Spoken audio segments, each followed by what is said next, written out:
The dust in my late father's Montana workshop tastes like iron and dead dreams. My knuckles are raw. I was prying away the rotted cedar, paneling a desperate attempt to exorcise the memory of the courtroom when the hammer struck a hollow note. Behind the false wall sat a steel safe. My name was etched into the door in his clinical, jagged script. Inside, a single manila envelope waited. If you're reading this, then everything I planned has worked.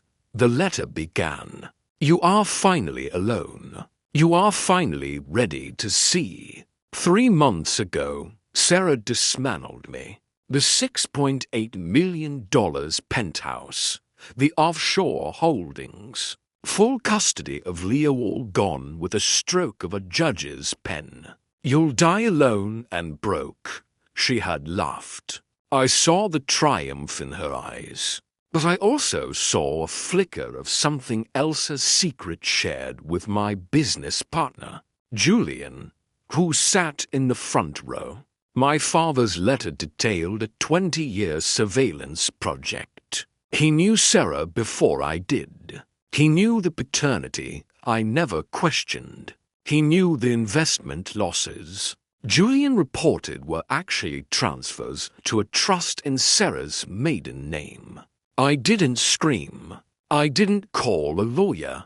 I sat in the silence of the plains and became an architect of ruin.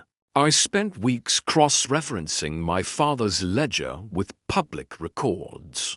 I tracked the IP addresses of Sarah's yoga retreats. They matched Julian's business trips perfectly. I watched the security footage my father had hidden in the penthouse. Thence years of it. I maintained a mask of brokenness. I let them think the farmhouse was my grave. Every move I made was silent, calculated, and invisible. I was no longer a victim. I was a ghost haunting my own life. I invited them both to the farmhouse, under the guise of signing over the remaining land deeds. The color left her face, leaving a gray, porcelain mask. Julian stepped back, his breath hitching. They looked at each other, the bond of two predators realizing they were in a cage. "Leo isn't mine," I said. My voice was a dead, flat calm.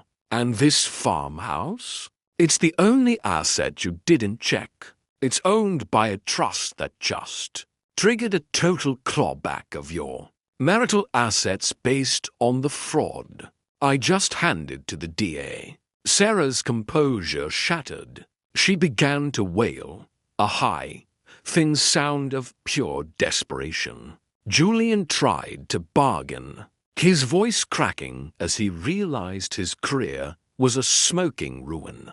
I didn't answer. I didn't need to. I simply opened the barn doors to let the winter wind in and walked toward my truck.